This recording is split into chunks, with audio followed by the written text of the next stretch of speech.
Shalom, warrior. How about Shimmy Shabakata? Hey, how about Shimmy Al-Shabrakatah, the one?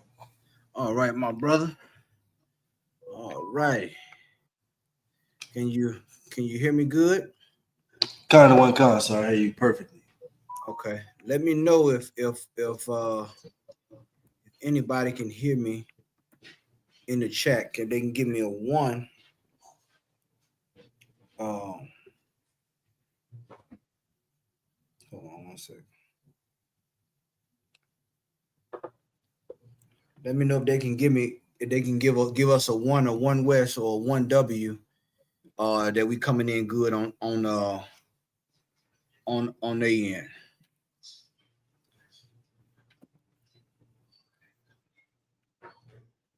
All right, I see some one W. Okay, so we good to go. Okay. All right, warrior. So for everybody, first of all, Shalom Yahweh Shemal Shabakathum to all the brothers. Shalom Yahweh Shemal Alathum Shem Yahushua to all the sisters out there. Once again, this is the Israelite School of Universal Practical Knowledge. Tonight we're going to go into Matthew chapter 13. We're going to break down Matthew chapter 13. I'm willing to take all questions during the breakdown that's referring to the breakdown, and all questions that are not connected to the breakdown. We can do that towards the end of the class. All right. Priest, do you want to say anything? Warrior? Salagi, sir, we can just get right into it, sir. First off, I want to say the water for coming in and taking this chapter for us, sir. So, like, if we could give a hand for Cap KAHAN THAMYAD.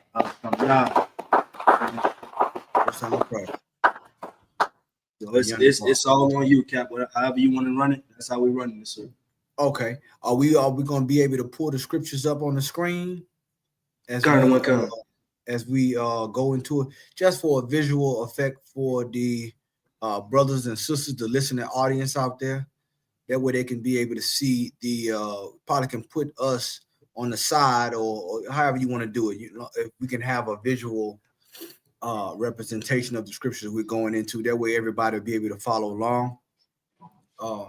And Tawada to you, brother, and Tawada for everybody in attendance. It's my pleasure to do this once again, because we know that we're in a drought when it comes to the knowledge of the Lord out here in America and abroad. When it comes to the true knowledge of the Bible, our true identity, us being Hebrew Israelites, as blacks, so-called blacks, Latinos, or what you consider Hispanic or Native American Indian, considered First Nation people on the planet.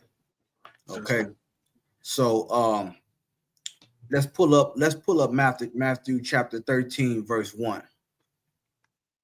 And this chapter here, I could preface it with this. This chapter here is so important because what you're getting in this chapter is Christ, a dialogue between Christ and the disciples, a conversation that's mainly centered around the kingdom of heaven.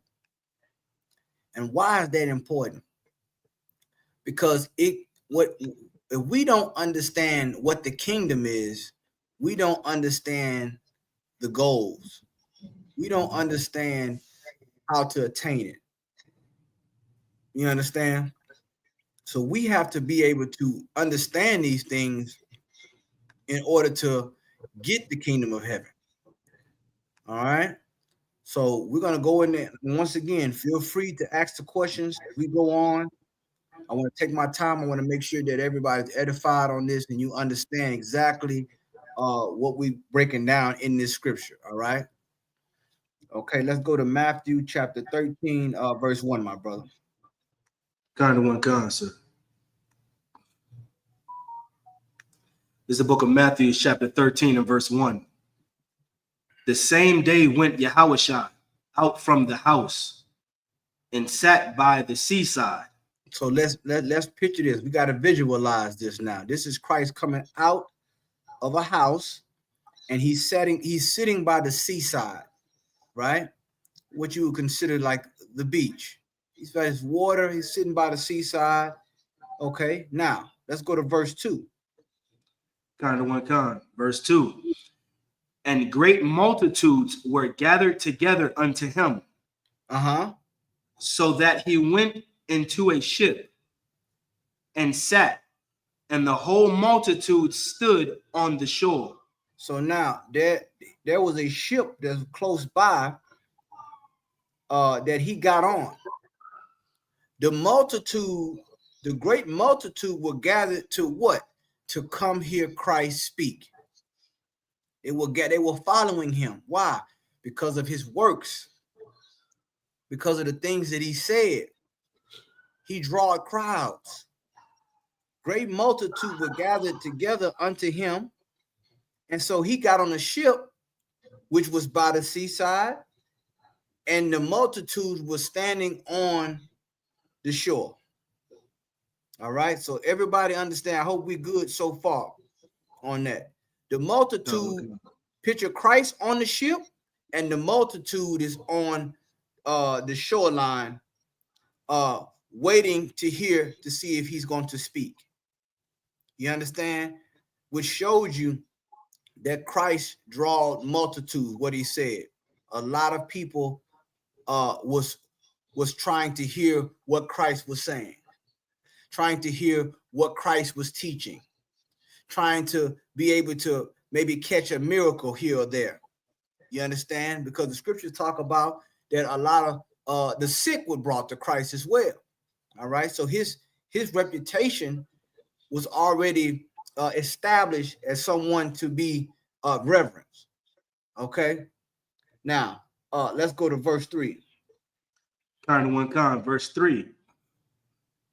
And he spake many things unto them in parables, saying, behold, a sower went out, went forth to sow. Now I want y'all that we got to understand. Zoom in it. You probably, if you can make it a little bit bigger, my brother. Let's see if we can zoom in. I don't know. Can y'all see the scriptures? Let me know if y'all can see them. The brother may zoom in a little bit. You might can just click on the where you can just see it. That might, okay. That look a whole lot better right there. Can y'all see that? If you can see that, give a 1 West. All right. We want everybody to be able to follow along. We're in Matthew chapter 13. Okay, some sisters saying it's small. Is there any way we can enlarge it? We can make it bigger. Maybe zoom in. We probably can decide where the advertising is. We probably can maybe crop that or zoom that out if you can, and then just have the scriptures. Or you may be able to pull it up where you can just see the whole, the whole page if you can. All right. Okay. Let me know. All right. We're gonna work on that. So while he's working on that, I want to emphasize verse 3. The Bible says he spake many things unto them in parables. Does anyone know what a parable is? This is important. If you're gonna understand how Christ taught and why he taught the way he taught, because that's important. We have to believe on Christ as the scripture have said. And in verse 3, you're going to see, we get in verse 3, he's speaking in parables, and it's out of his words because they're in red. Okay. Does anybody know what a parable is? All right. Feel free to type it in the chat, or brother, you can pull it up on the screen, the definition of a parable. Kind of one concept. You can pull that up on the screen, just like the definition of the word parable, because that's important. That's important. Why did he speak in parables? And in this breakdown, he's going to explain why. But we need to know it as his followers. Why? We need to know it as those who are trying to attain the kingdom of heaven. Why? And you need to know this especially in this time. Especially in the time of social media, you need to know, our people have to know this here. because this here is important. How we look at my brother? I'm getting the definition for you right now, sir. Okay, no problem. And when you can, if you can pull it up on the screen, for the brothers and sisters as well. All right. All right. And shout out to everybody that once again that's coming on the chat, that's coming into the class. Once again, this is Matthew chapter 13, scriptural breakdown of this chapter. We've read verse 1, 2, and now we're on verse 3. Okay. Let's zoom in and see if you can zoom in a little bit, my brother, on the word parable. There we go. Okay.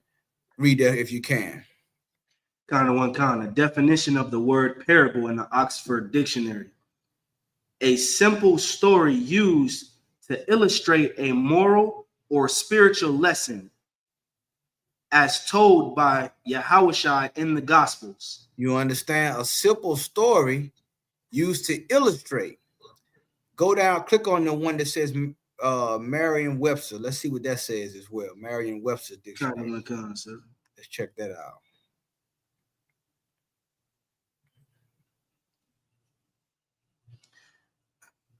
The definition from the Merriam-Webster's: a usually short, fictitious story that illustrates a moral attitude or a religious principle.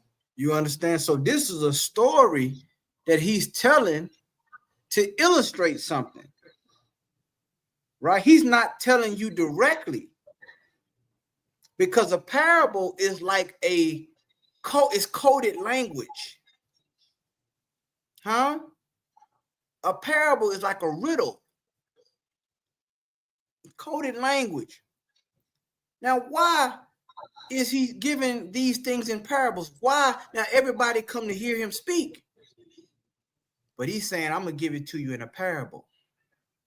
Let's see what the parable says. Read verse 3, my brother. Again.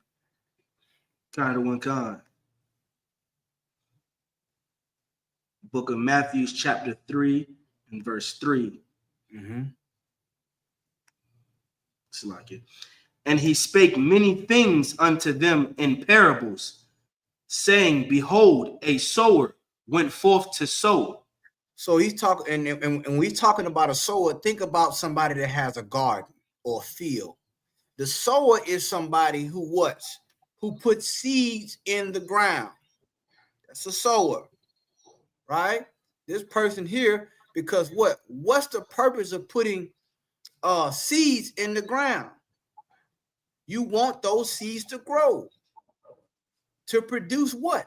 A harvest. That's the goal.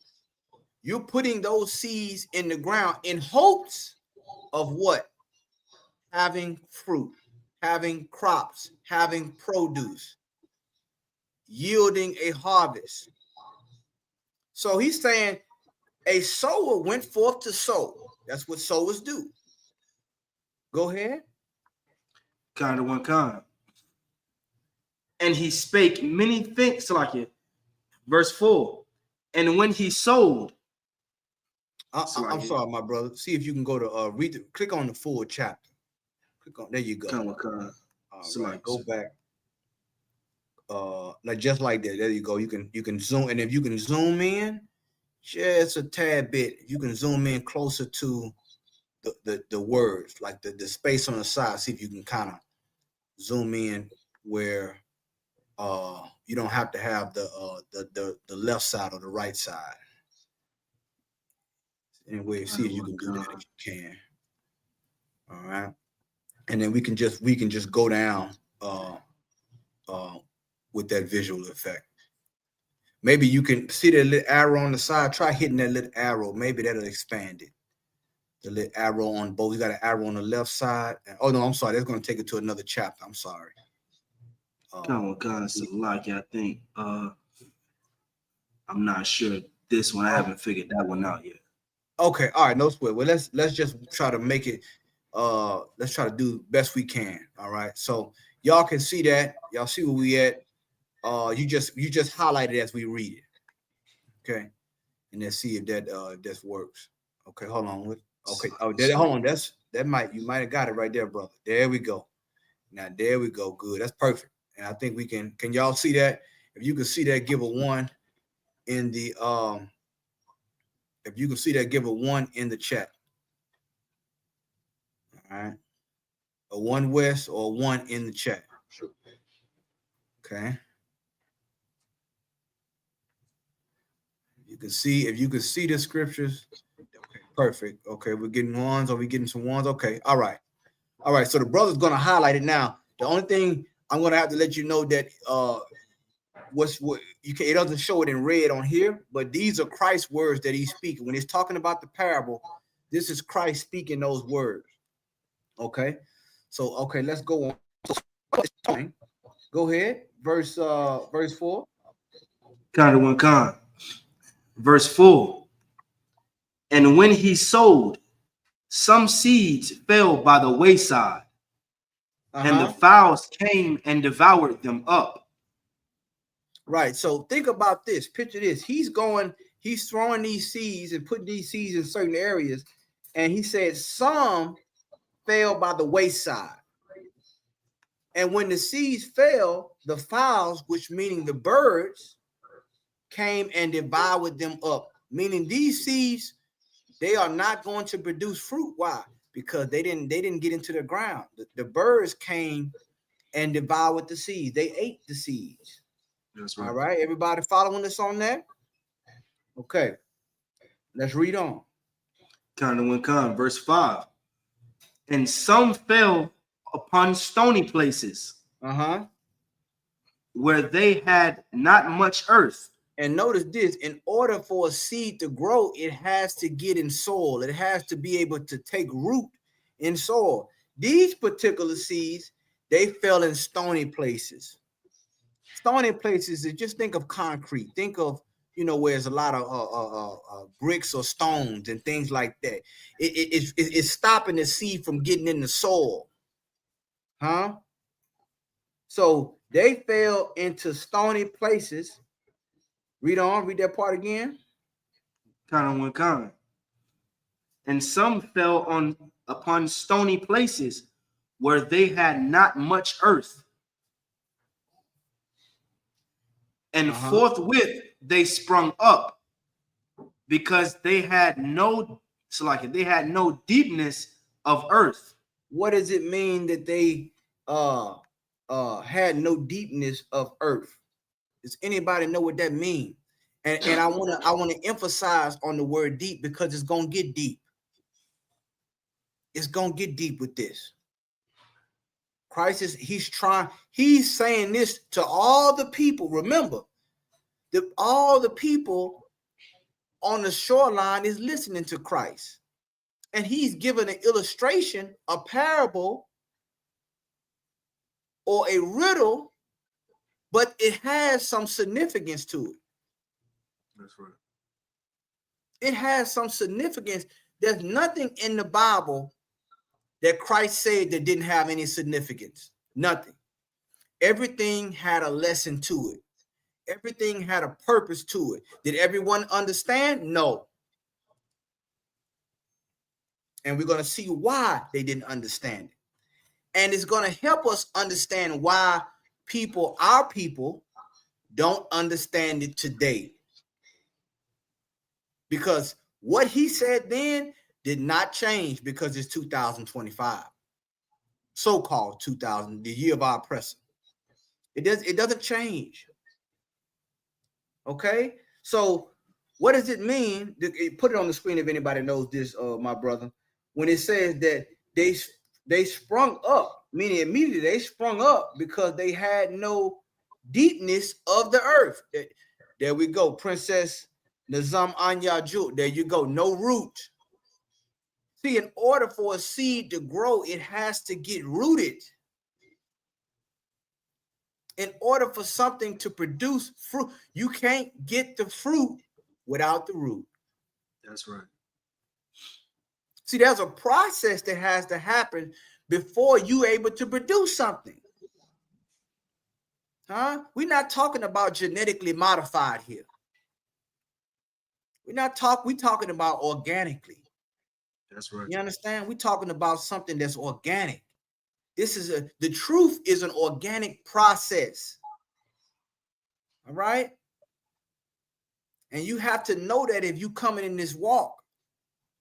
You have to know that if you're coming to serve the Lord, if you're trying to get to the kingdom of heaven, you have to know that the process cannot be genetically modified.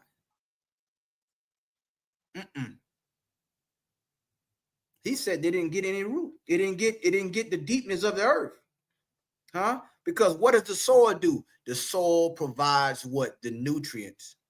That's right. In other words, to get rooted is to get, what's the word I'm looking for? Someone give it to me. Since we're talking about the earth, what's another word for the earth? Slight, sir. Go ahead. Grounded. There you go, my brother. You have to get grounded. You understand? Because if you're not grounded, you're going to get uprooted. You're not going to be here long. You understand that, brothers and sisters? Okay, so let's go on to verse 6. Kind of one gone. Verse 6. And when the sun was up, they were scorched. And because they had no root, they withered away. So we just talking about the seeds right now. They were scorched when the sun came up. They were okay before the sun came up. Right? That was a time of the day or the morning or the night that they were okay. But when the sun came up, they were scorched. These seeds are what we're talking about. I'm going to just stick on the parable for right now. I want to keep it where Christ kept it. We're talking about seeds. We're talking about a sower. And we're talking about the conditions that the seeds fell on.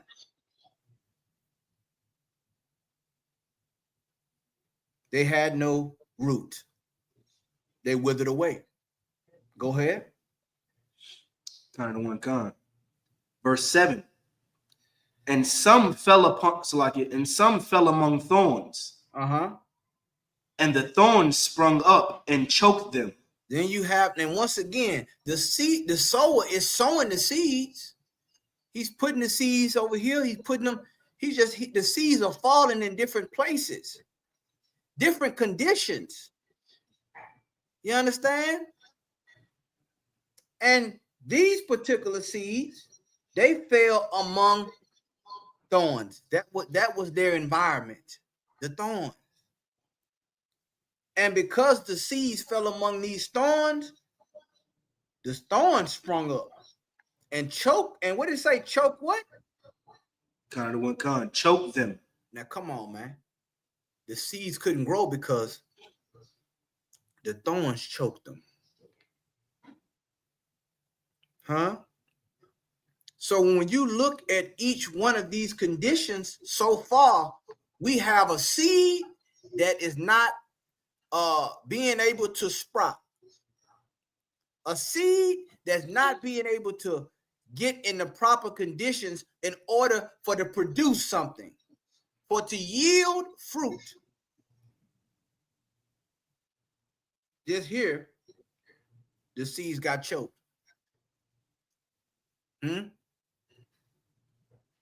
Now, let's look at verse 8. Kind of one con. Book of Matthew, chapter 13, verse 8. But others fell into good ground.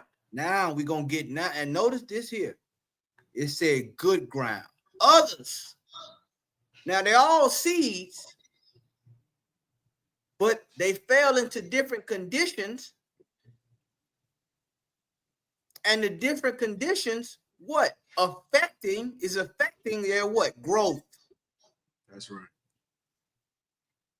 Huh? Good ground. These right here fell on good ground, brothers and sisters. Into good ground. Go ahead. And because it fell into good ground, what did it do? Kind of one con. And brought forth fruit. some an 100-fold, some 60-fold, some 30-fold.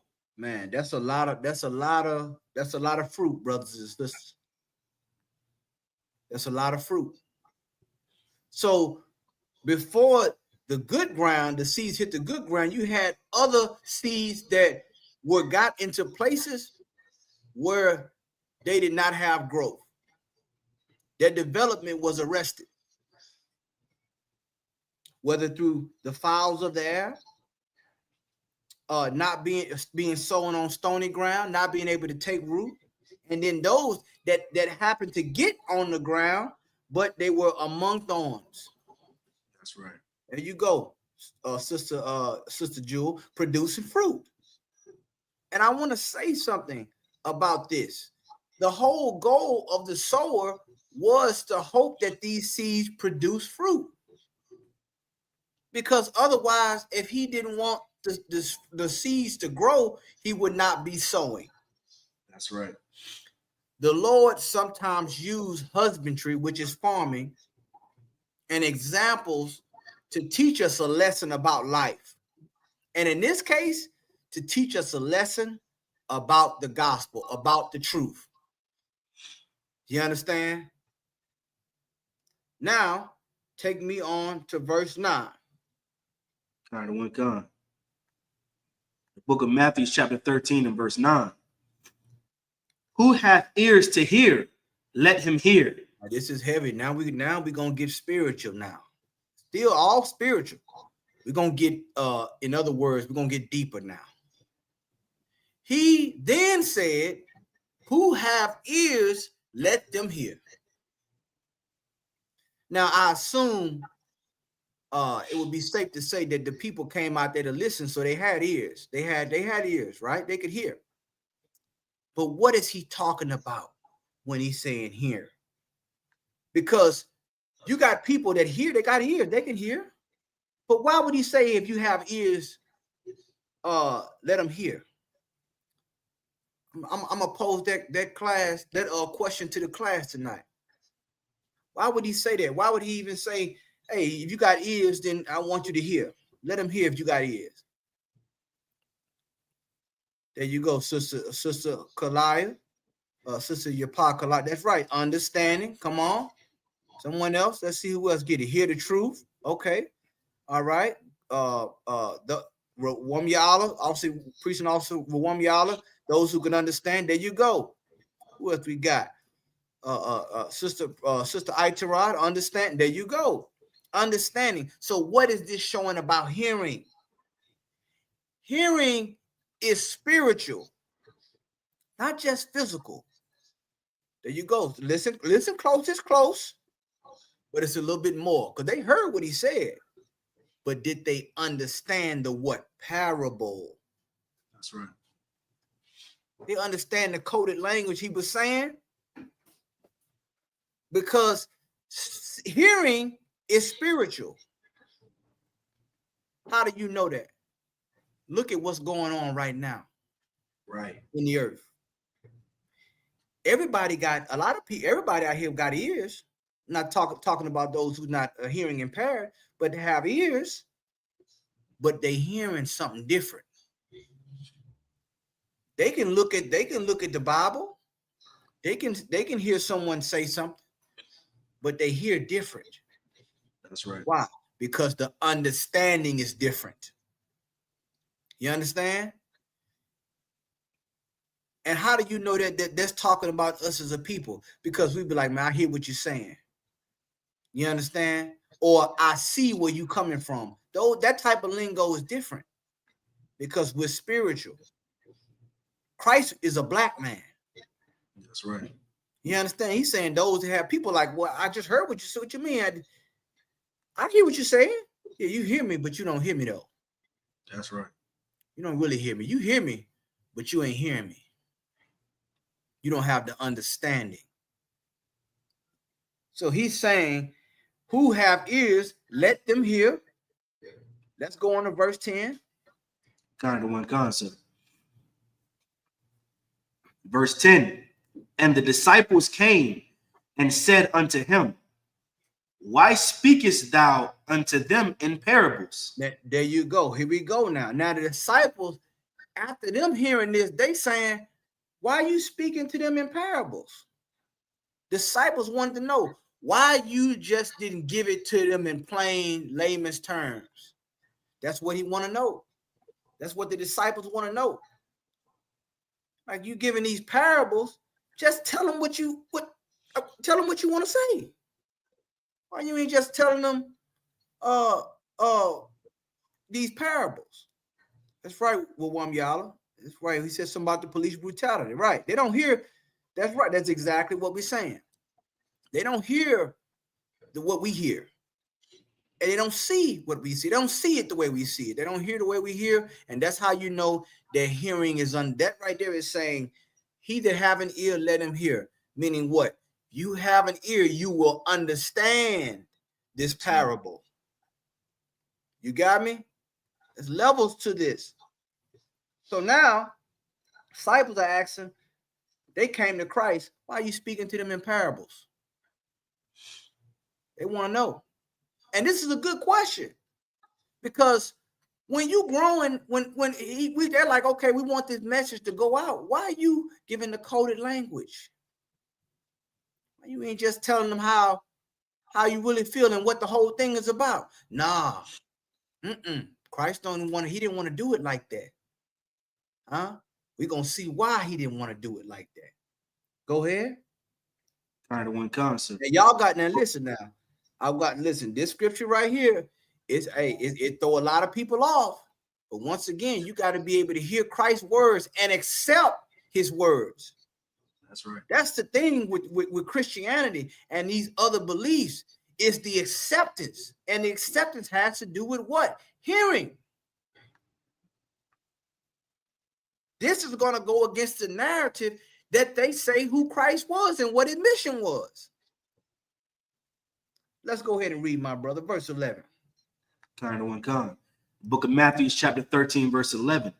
And he answered and said unto them, because it is given unto you to know the mystery of the kingdom of heaven. But to them it is not given. Hold up, my brother. Hold up. And are we reading this right, brother? Kind of one concept. Huh? Are we reading this right? Did he just say it's given to you and not them? Kind of one con. Look, huh? Kind of one concept. I mean, come on now.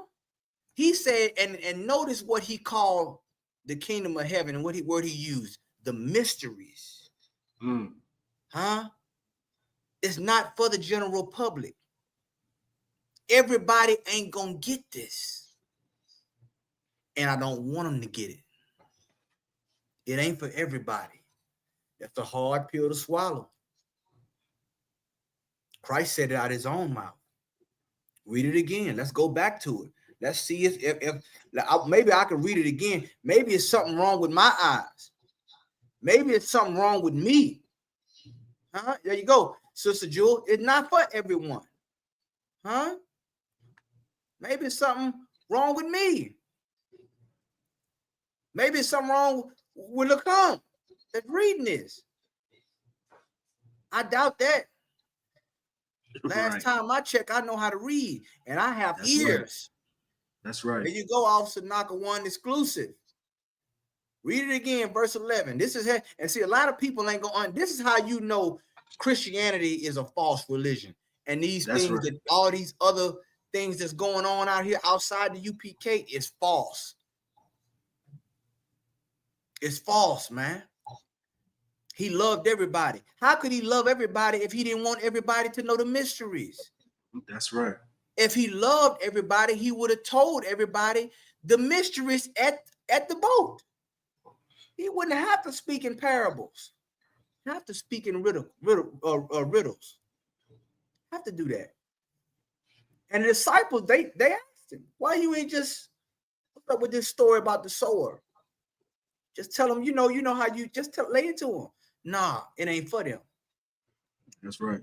It's given to you. And how do you know that?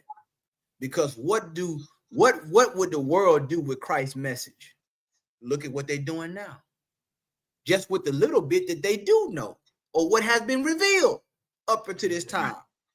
They use it to prop up religion. They use it to enrich themselves. They use it to pervert the gospel.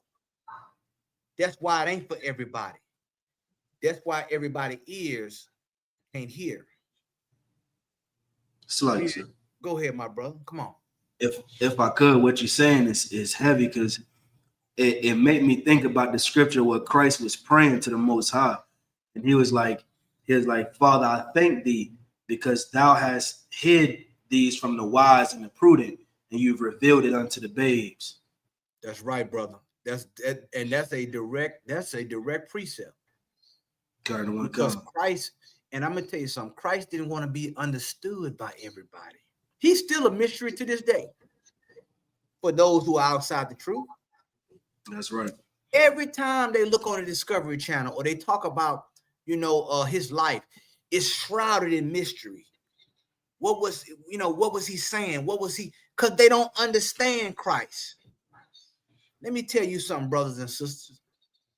Christ is the central figure of the Bible. That's right. He said that I come in the volume of the book. Huh? So what does that mean? I'll tell you what it means. If you get Christ right, you unlock the Bible. That's right. From Genesis to Revelation. If you don't get him right, you will not understand the truth. You won't get it. Because it is about the Alpha and the Omega, the beginning and the end. They have the content, but not the context. You have to have ears to understand the context. That's right. And the Holy Spirit lies within the context.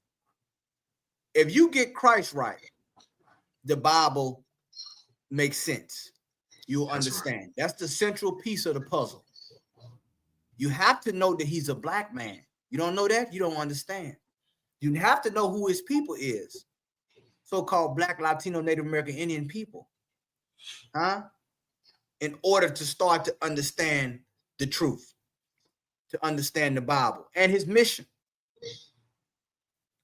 Let's go back to that, my brother. Let's go back to that. God, sir. Book of Matthew, chapter 13, verse 11. And he answered and said unto them, because it is given unto you to know the mysteries of the kingdom of heaven. But to them, but to them it is not given. It is not given. And who is the one that's giving it? It's Christ. That's right. The Lord is using Christ to reveal the mysteries. So what now I want to take it all the way home.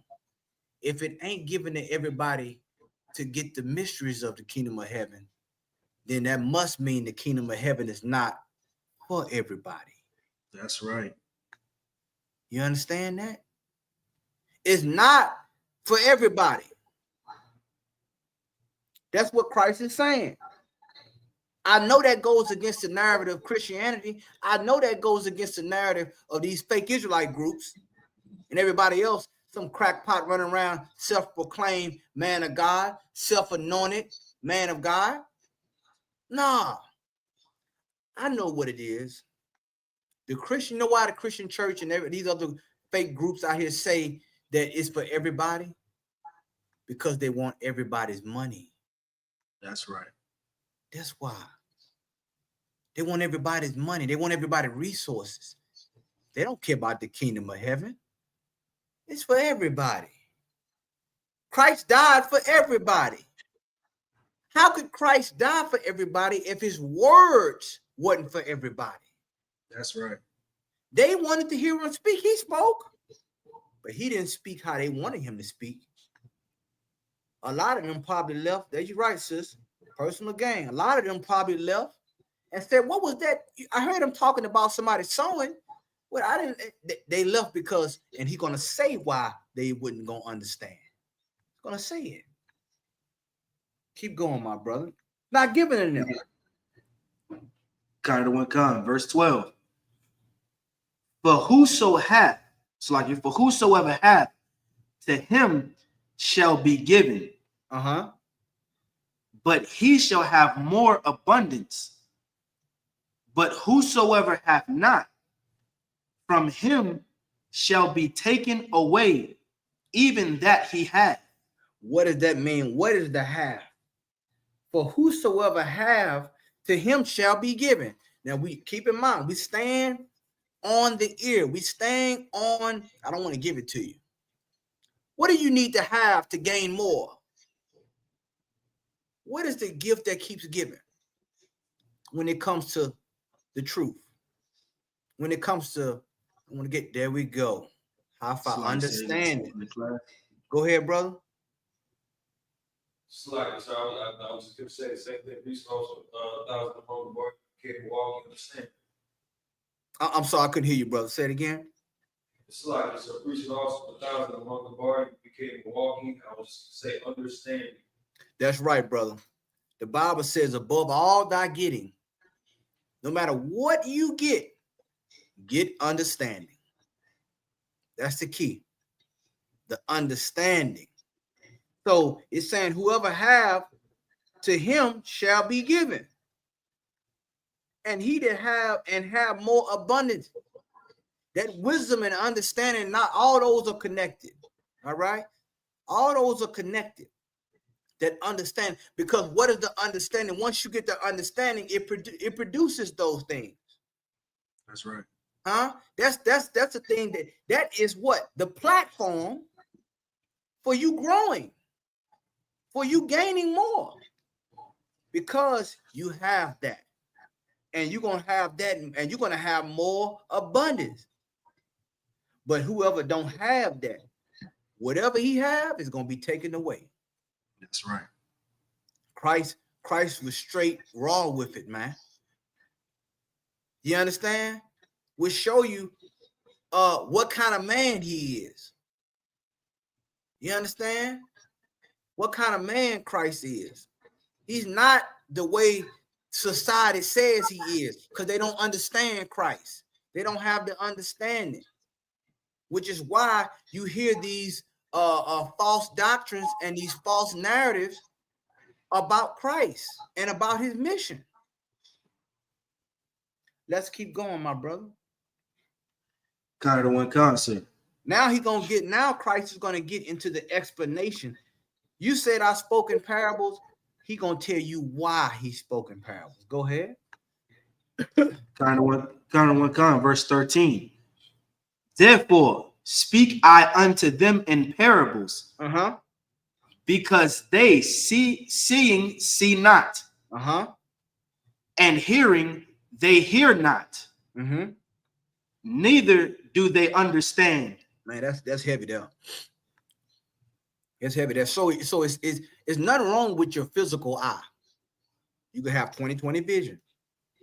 There's nothing wrong with your ears. You can hear perfectly fine.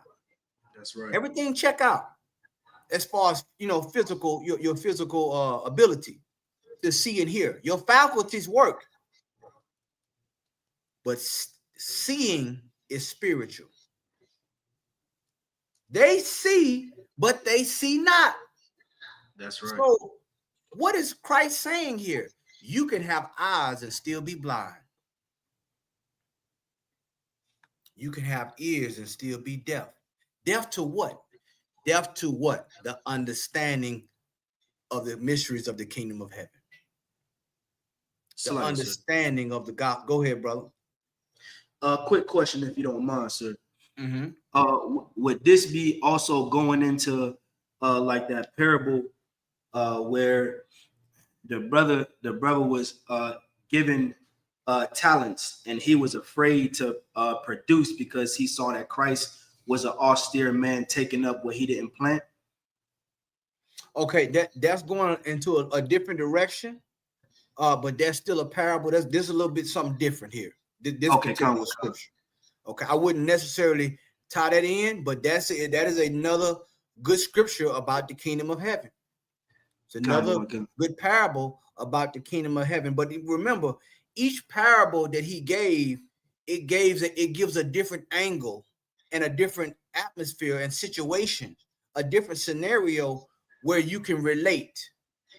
You get what I'm saying? That's one thing Christ was keen on teaching. He knew how to make things relatable when he wanted to.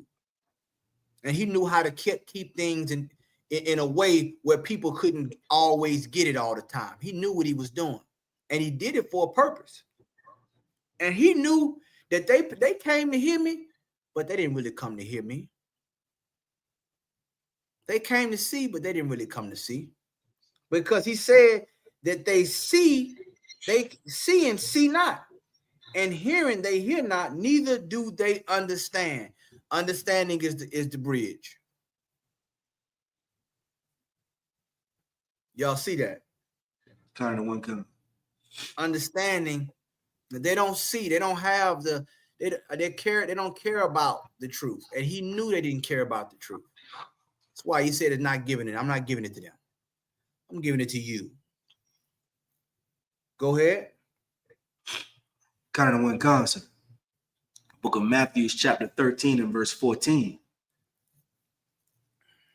And in them is fulfilled the prophecy of Isaiah, which saith, by hearing ye shall hear, and shall not understand. And shall not what? And shall not understand. So hearing is related to what? Understanding. Understanding is spiritual. Y'all see that? Go ahead. Kind of one kind. And seeing ye shall see, and shall not perceive. You see that? You're gonna not. What is the word perceive? Look up the word perceive. Kind of one concept. Huh? There's a difference between the word perceive and deceive. Let's see what the word perceive means. Once again, and he's saying by this the prophecy is fulfilled. What just happened there, he's saying in them this prophecy is fulfilled. So even that was a lesson. Even him giving the parable and them not understanding made prophecy be fulfilled. Imagine that. Meaning the lack of understanding made the prophecy to be fulfilled. That's heavy there, brothers and sisters. That's heavy there. Go ahead, my brother. Let's get that definition. The definition of the word perceived. Become aware or conscious of something. Come to realize or understand. There we go. There we go. And you got a lot of people out here that say they're conscious. You got a lot of people out here say, well, I'm conscious. Really? That's right. You conscious? No, you're not conscious.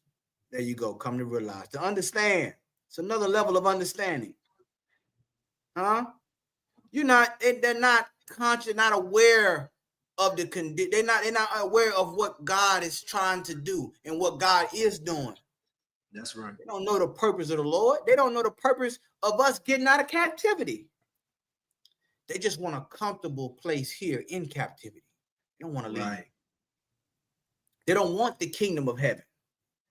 They want to know the mysteries. They don't really want it. That's why there's a scripture in the Bible. That's right, brother. It's a whole bunch of them running around saying they're conscious. But I can't tell because I see and I hear what you're doing. That's right. That's why the Bible says, there's a scripture where it says, and they said to the seers, see not. That's right. That's one thing. That's what a prophet in the Old Testament, the prophets before were called seers because they can perceive things. Everybody else had eyes, but they could see deeper. That's right. They could see in a spiritual realm, and they could say, "Man, don't see that. Don't see that. No, I don't want to hear that, man. I know." You telling the people who can see, I don't want to hear that. Don't see that. And that's one of the burdens of a prophet in most cases. Sometimes the Lord show you things that you don't want to see. That's right. But you're going to see them nonetheless, because he wants you to tell them what is going to happen, what you see.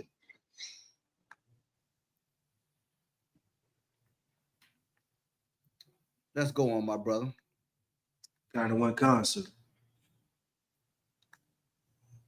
It's like it. It's like, let me pull it back up for the audience. No sweat. No sweat. Take your time.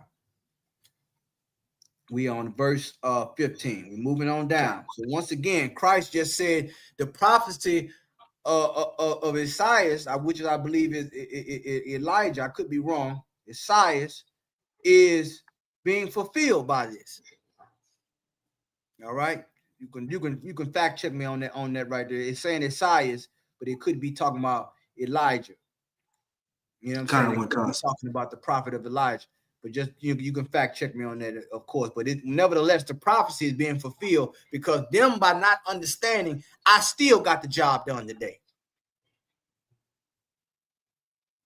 Christ knew the disciples were going to ask him, why you ain't tell them in parables? He knew it. That's right. And that's why he's breaking this down. Even the lesson that they couldn't get, I'm going to give to you. That's right. Today a prophecy was fulfilled. Go ahead. Kind of one kind. Book of Matthew, chapter 13, verse 15. Come on. For this people's heart is wax gross, like a gross. Come on, man. The people heart. What is it talking about when it's talking about your heart? It's not talking about that muscle that pump blood. No, not that. That's right. Your That's mind. Right. That's right. Your mind, brothers and sisters. This people's heart is wax gross, dull. It's grown dull. They don't read on. Let's see what he's talking about. He's talking about their hearts, not their physical heart, but their mind. Go ahead. He's talking about their heart. Go ahead. Kind of one kind. And their ears are dull of hearing. And their eyes, they have closed. Come on, man. So hold on. Are you telling me all these people came not to hear? Are you telling me these people came by the seashore to not hear Christ, to not see Christ? Well, why they came? You got to be spiritual to understand this. That's right. Because the disciples thought that, man, all these people came to hear you. They came to hear.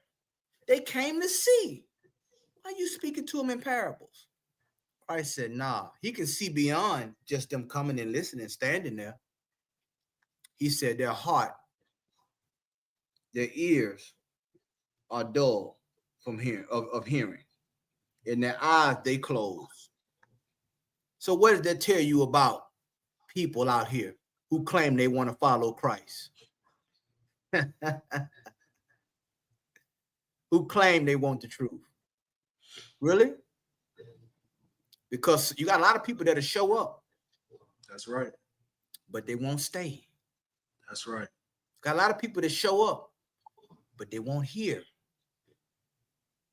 People, they showed up. They knew what he was. They knew his location. They knew all these things. But they wasn't hearing. And they wasn't seeing because of their hearts. Your heart can prevent you from seeing the truth. That's right. Your heart can prevent you from hearing the truth. Even though you and me hear the same thing, but I don't hear what you hear. You understand? Go ahead. Kind of one now he gonna get deep once again. We talking about getting deep with this thing. So now he's letting them know why they can't hear, why they can't see. Go ahead. Kind of one kind. Lest at any time they should see with their eyes and hear with their ears and should understand with their heart and should be converted, and I shall heal them. Man, listen to that, man. Come on, man. And we want to talk about a miracle. You want to talk about healing? Healing starts with what? Being able to see and hear. That's right. The understanding. There's a process of being healed. He said that if they was to see and hear, then their heart will be what? Converted. That's Christ's words right there. You want to know why a lot of people they hear the same breakdown. I'm gonna just go to the fake Israelite groups. You know why a lot of fake Israelite groups they know the 12 tribe breakdown. They sit in the classes, watch, and they hear exactly what the generals say and what the captains and the officers say, but they still go out there and do something crazy. That's still go out there and pervert themselves or do something wicked. Because guess what? Their hearts are not converted. They know the breakdown. Everybody, you probably have people out there taking notes. Okay, the sower, he said the sower sowed the seeds. The seeds went here. What he said, okay, the stony ground. Okay, I heard what he said. Okay, now I don't understand. I took note. Now I can repeat what he just said, but I don't understand what he just said. That's right. We in a day and age where people can regurgitate anything. You can regurgitate a therapist. Does it mean you understand therapy? You can regurgitate a psychologist. Does that mean you're qualified to be a psychologist? No. Right. Because you don't have the understanding, brother, sister. He said that, read that part again, verse 15, my brother. Kind of the one concert. Lest at any time they should see with their eyes and hear with their ears and should understand with their heart and should be converted, and I shall heal them. You see that? So what is this saying about Christ? He did not want to do what? I want to see if y'all follow me on this now. Come on now. You got to see this once again. This going to go against the narrative of Christianity. Once again, he spoke in the parable. The disciples are saying, man, go ahead and kick it to him straight. Tell him what you were telling us last time. Tell him what you told us over in Jerusalem. Tell him what you said last week. The way you said it. No. He ain't doing that. And there's a reason he don't want to do that. That's right. He did not want, they wasn't going to be converted. And if they're not being converted, he would not do what? They would not be what? Slide, sir. Go ahead, brother. That Christ didn't want to heal them. Come on, brother. There you go, brother. Now, people going to say, nah, man, nah, Cap, nah. We just read it. These are his words. This is the king's words. But you think that he's supposed to heal everybody. That's right. Nah. He didn't even heal people in his hometown because they didn't give him respect they were supposed to give him. That's right. That's how I know we ain't talking about the same man. And that's how I know you don't see what I'm seeing and you don't hear what I'm hearing. It ain't given to you. Because if it was given to you, you would understand. And understanding is spiritual. That's right. Everybody not going to understand what we're saying, brothers and sisters. And you got to be comfortable with that. The disciples didn't get, they was like, well, why don't you just, all these people, man, we can go ahead and get all, no. Because Christ see deeper. He see their hearts. They ain't come here for that. so they're not going to get it. I'll give them a parable. I'll give them an illustration. But the understanding, that's for you. Nevertheless, the prophecy has been fulfilled today. Breaking news. That's right. You understand? That prophecy of it that we read, that when we went over, yeah, that has been fulfilled today. That was the purpose of that. Now we're moving on. Do you understand? They left that seashore with a parable. Those the multitude, and a multitude meaning many followers. You understand? Many followers. All right, let's keep going. Kind of one concept. Verse 16. But blessed are your eyes, for they see, and your ears, for they hear. And how do you know that the disciples had eyes that they can see and ears that they can hear? How do you know that? What did Christ say to disciples when he saw them fishing? What did he say? Did he give them a scripture? No. He said, come follow me, and I'll make you what? Fishers of men. That's right. Was that a breakdown? Did he give a scripture for that, brother? No. He didn't do that. You understand? And guess what they did? They dropped their nets and came right after Christ. They followed Christ from that. Why? Because they heard something. That's right. See? They saw something that made them what? Follow. Without question, I might add.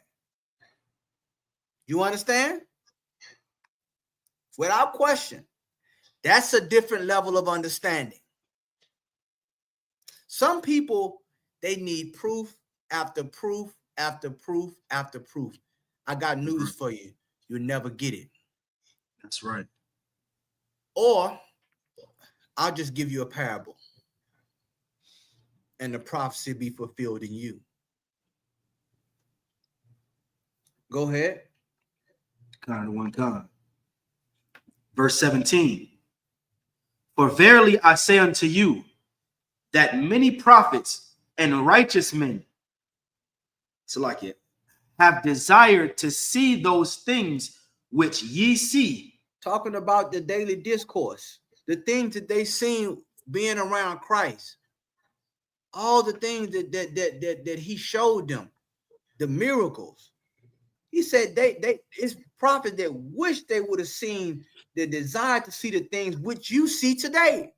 And he ain't just talking about physical seeing, it means spiritual seeing as well.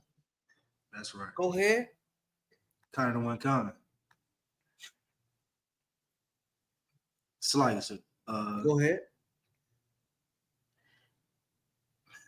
And to hear of those things which ye hear, and have not heard them.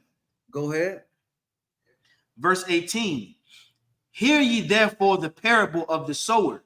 Now he's going now he just gave the parable to the people on the shore. But now the understanding, who is he about to give that to?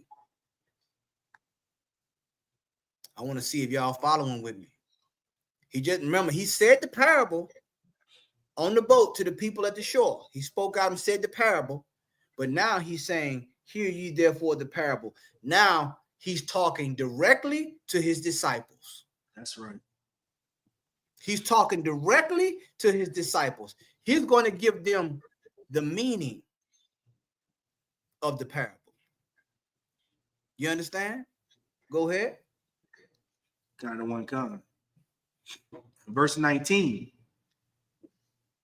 And anyone, when anyone heareth the word of the kingdom, and understandeth it not, then cometh the wicked one and catcheth away that which is like that which was sown in his heart. This is he which received seed by the wayside. Now here we go. Now he's breaking this down to his disciples. So what? The word is what? The seed. The word is the seed, which is the truth. He hear it, but he don't understand it. So then the wicked one, which is representation of the parable, the fowls, remember the fowls came and they ate what was the seed. They ate it and took it from the person. That's right. That was sown in his heart. So what is his heart? Does anyone know? Go back to the parable. What does his heart represent here? The wayside. That's what his heart represents. Remember, the truth is the word. Your mind, your heart is where it should be sown into. That's right. So he's saying here, read it one more time. What verse we on? I want to get back to it. Verse 19. Verse 19. Let's go. When anyone heareth the word of the kingdom and understandeth it not, then cometh the wicked one and catcheth away that which was sown in his heart. Right. So understanding, what does understanding do? Understanding helps you take root. Helps it take root. Right. But when you don't understand it, that seed is surface level. That's right. Surface level. It's not deep. It's there, but it ain't taking no root. So the birds come, snatch it up, and get it out of there. And that's what happens. That's what happens to a lot of people that hear the word, that get the seed, but it can't take root. That's right. And they're not here long. Go ahead. This is he which received the seed by the wayside. See that, by the wayside. Once again, the condition that he received the seed. Go ahead. But he that receiveth the seed unto stony places, the same is he that heareth the word. Now feel this for a minute. He hear the truth. He hear it in stony places. Right? Go ahead. And Anan with joy receiveth it. Right. Anan meaning that's old Quaker English for immediately. So as soon as he hear the word, immediately, go ahead. With joy receiveth it. So he received, meaning he's happy, or she is happy. Man, it feels good to know I'm a Hebrew Israelite. It feels good to know Christ is black. It feels good to know that we're gonna have a kingdom. It feels good to know all these things that I never knew. I'm learning this. I'm happy about this thing. I'm real happy about this. I receive it with joy. That's what the Bible say. So this and each one, remember this, each one of these scenarios are describing a person that come in the truth, or a person that hears the truth. Each one. You understand? These are archetypes of people who hear the word. Christ is categorizing these people. He's showing you. This one heard the truth here.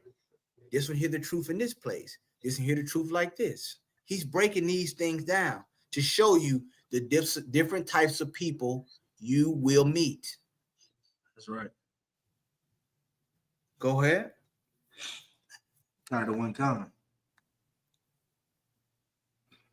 Verse 21. Yet hath he not root him in himself, but dureth for a while. For when tribulation or persecution ariseth because of the word, by and by he is offended. Now you hear that? Now first name, remember, there's a change that's happened here. First, this brother or sister is extremely happy. They're happy to know their culture. They're happy to know they're on the way, they're on the path to what? Gaining to try to gain understanding. That's right. Right? But then it said here that he have no root in himself. So what did that mean? The seed did not take root. He or she is not grounded. They can't get the nutrients they need from the soil in order to produce fruit, in order for it to take root.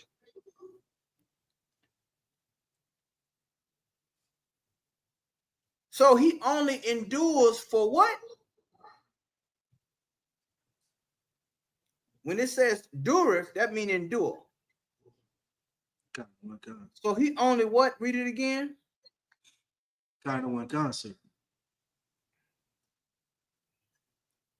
But he dureth for a while. For a while, meaning a while is like a season. There you go, a time. He only endure for a little while. He's gonna be there, or she's gonna be there, but for a time. Go ahead. Kind of one kind. For when tribulation or persecution ariseth. So now hold on. Okay. So when now notice this now, you're happy about the truth, but then come tribulation. That's right. Persecution. All those things that come with being in the truth. You understand? Well, you know, I believe in the truth, but not like that. You start to hear things like that. I believe in that, but not like that. It's only one way to believe. You either believe or you don't. That's right. You either down or you're not. You either believe in Christ or you don't. That's you right. can't be lukewarm. You got to be hot or cold, what the scriptures say. That's right. But the tribulation and the persecution is a rite of passage. That's right. Because you don't want to go through that, you cannot get the kingdom. That's right. Brothers and sisters. A lot of people, they like the word, they like the, you know, that sound good. I like it. It's but I'm no, there's people, they think I'm crazy. Think I'm in a cult. They think I gotta roll, man. I still believe it, but not like that. Right. Huh? When persecution arises because of what? The word. The word is what? The seed. That's right.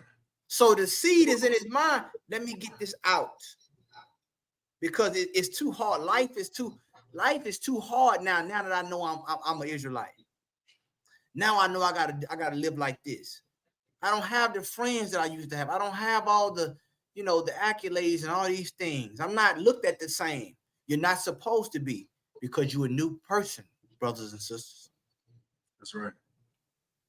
But because of all that, because of the tribulation of persecution, read on, brother. Now this is gonna get heavy. Go ahead. Kind of one kind.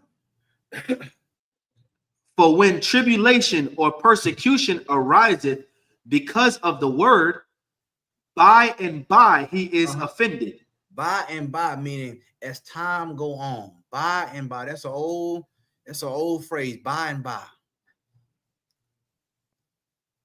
Because of the word. By and by. He is what? He is offended. He's what? Offended. Hold on now. Hold up. Right.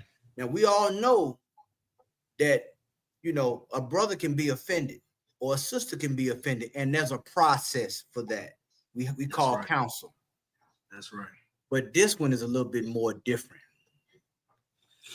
By and by, meaning time after Right. time, he's offended. As time goes, he's offended more, or she's offended more and more and more. That's right. You think the generals don't know why you always getting offended at everything and with everybody? Because you don't really want to be here. That's right. You're looking for an escape route. That's right. Christ just said it here. He's offended or she's offended because of the persecution. So I need a reason to leave. I don't like the way you looked at me, sister. I don't like the way you looked at me, brother. I don't like this. I don't like that. If this ain't the counsel, ain't this. You looking, you're trying to find a way to leave. That's right. And by, offense. You ever meet somebody who just always offended at everything? Like, brother and sister, this ain't that deep. What's the problem? Why don't you go to that person? Oh, I go to him. Well, I'm offended at them. They did this again. Like every time, brother and sister. I think I know what's going on. I think that the persecution and the tribulation that's happening in your life is giving you, trying to give you an excuse for you to leave. That's right. You see?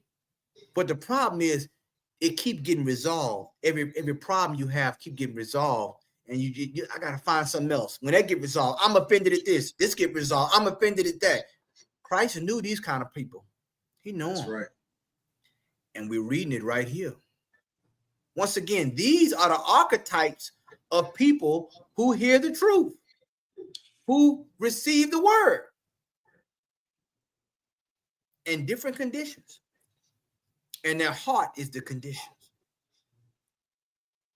Go ahead. Kind of one kind. Verse 22. Mm-hmm. He also that received seed among the thorns is he that heareth the word, and it's like and the care of this world and the deceitfulness of riches choke the word, and he become unfruitful. Once again, he's breaking this down to the disciples. He's letting them know that this type of brother or sister that has the cares of this world and the deceitfulness of riches can be deceitful. The hope of having these riches, That's right. the cares of what the world, how the world feel about you, gonna choke the truth. And guess what? You're not gonna become fruitful. That's right. He's letting them know that, man, you're gonna have these type of people they're gonna come, and you know, we're like, man, why they ain't doing nothing? Why we don't see any growth? You know why? Cares of this world, the deceitful riches. I can't make that saying this. I can't do that to get doing this. I can't get this kind of job doing this. I can't. That's all those deceitful things gonna keep you away from being fruitful. That's right. It's another type of person. You understand? Go ahead. And it choked it. What does it mean? It says choke. What does it mean to choke the truth? Meaning it can't flourish. It can't flourish. It becomes unfruitful. Go ahead. Kind of one kind. Verse 23. But he that received seed into the good ground is he that heareth the word and understandeth it. Okay, here we go. He hear the word. This is the good ground. He hear it and he understand it, meaning it can get grounded now. It's in the soul. Go ahead. Kind of one kind. Which also bringeth fruit, so like it, which also beareth fruit and bringeth forth some 100, some 60, some 30. And these are the one, and it's easy. And what, if I could, brothers and sisters, what separates this type of person that received the seed or received the truth from the others? What separates them? I want to see now. I want to stick on the sowing aspect. Okay, Sister Jewel said deeply rooted.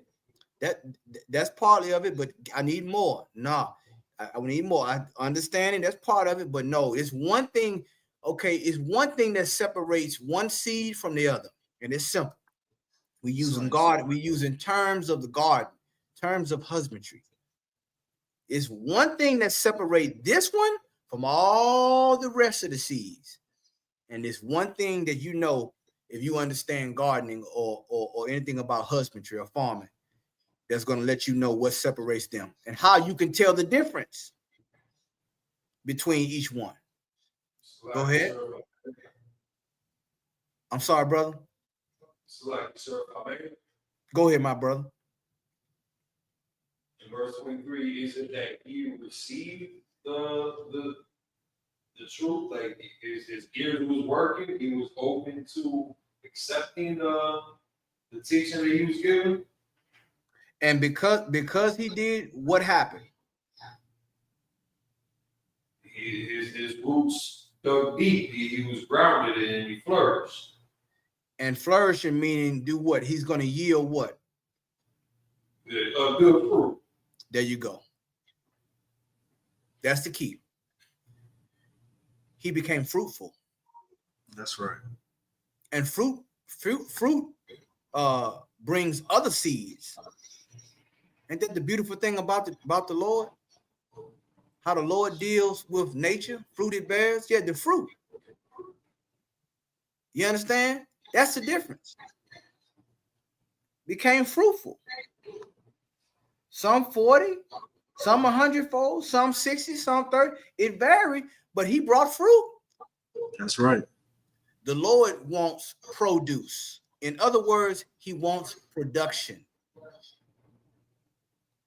Otherwise, wasting this time sowing the seed, throwing the seed out there. This one fell on good ground. How do you know if someone is in the truth and rooted? They're going to produce fruit. Their works will show. Their works will testify for them. The tree, when in the springtime, when things start to blossom, the fruit testify for the tree. It declares what the tree is, the fruit. If it has no fruit, then that tree is useless as far as for fruit. That's right. Do you understand? Okay, let's keep going. Kind of one kind. Verse 24. Another parable put he forth unto them, saying. Now he's gonna go into another one. He's going into the kingdom of heaven. Once again, he's breaking these things down. Go ahead. Kind of one kind. The kingdom of heaven is likened unto a man which soweth good seed in his field. You see that? Man, once again, he's using the farming, he's using the husbandry to teach us something. This man sowing good seed in the field. The seed, ain't nothing wrong with the seed. That's the point of the whole thing. People will, the truth, this, the truth. No, ain't nothing wrong with the truth. That's right. Christ is still black. Ain't nothing wrong with that. That ain't stopping you from producing. Ain't nothing wrong with the seed. The seed is good. You are not good. That's right. That's the difference. Nothing wrong with what Commander General Yohana has taught us. It's been authorized by the Lord. Nothing wrong with that. Because it's the truth. Now, what you do with it is on you. That's right. Others, they're going to produce fruit. Others, they're going to produce 30, 40, 60, 100, so on and so on. You know why? Because that's proof. And that's why you hate people who produce. Because it shows that something is wrong with you. You had the same seed he had. That's right. You wanted to go out there and wrap everybody in purple. You want to go and take a pecking kit and It's nothing wrong with the seed. That's right. It's something wrong with you. Something that's inside of you that hurts and that chokes the seed. That allows the wicked one to take. There's nothing wrong with that. The sower did his part. You didn't do yours. No one can ever charge the Most High for the truth and speak ill of the truth. That's right. Because here it said the seed is good. It's been certified. He's examined it.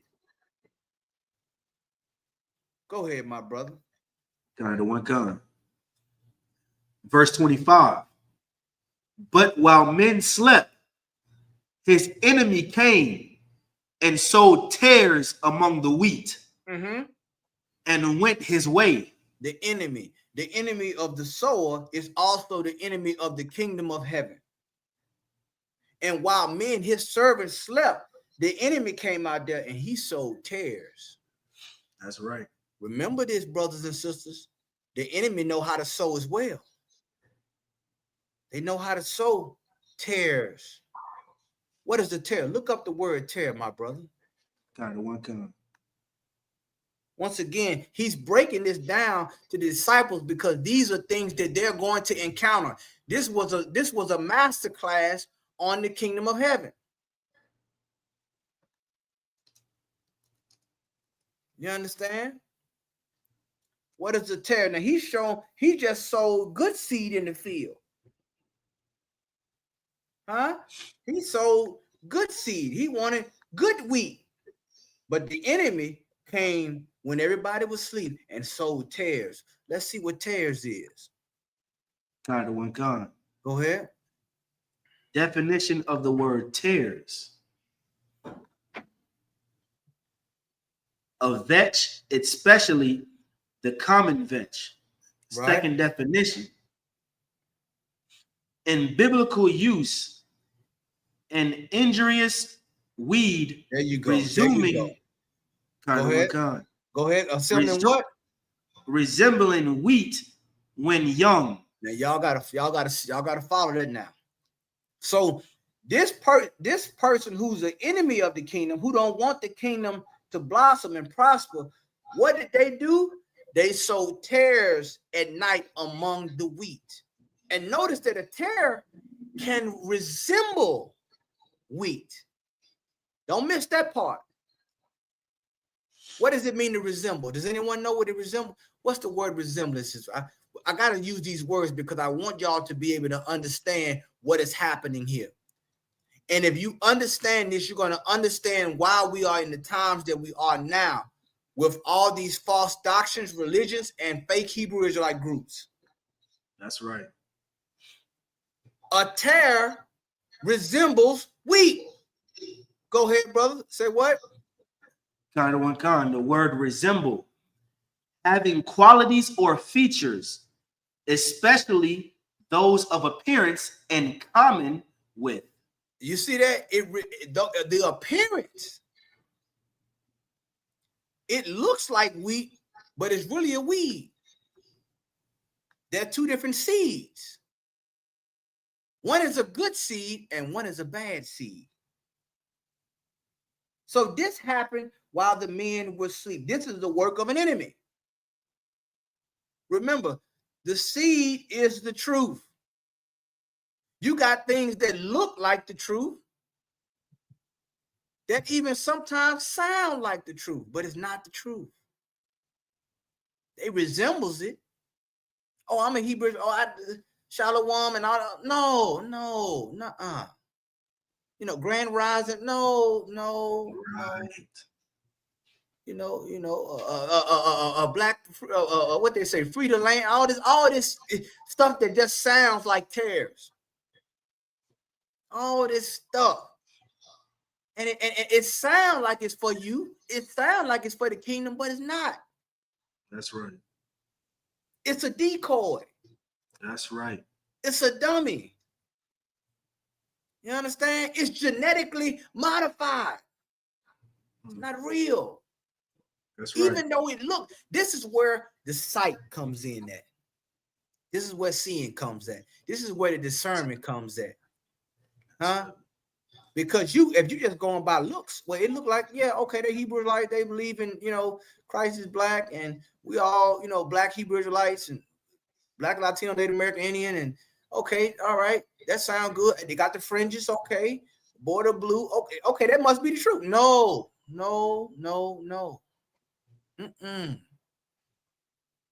You have to be able to have understanding.